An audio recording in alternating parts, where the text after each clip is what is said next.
端就要嘛，设备上呢，များ數နေတဲ့စာတင်ကြောင်းဖြစ်ပါတယ်။ဒီကြောင်းကိုလည်းစစ်ကောင်စီကအကုန်လုံးမိရှုသွားတာဖြစ်ပါတယ်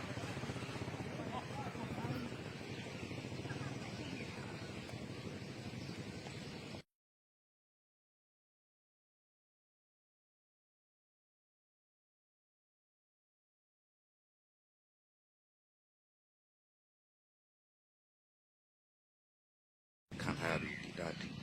တောင်ဘက်ချမ်းကစာတင်ဆောင်နဲ့မြောက်ဘက်ချမ်းစာတင်ကြောင်းတော့နှစ်ဆောင်လုံးမိရှုခံထားလိုက်ရ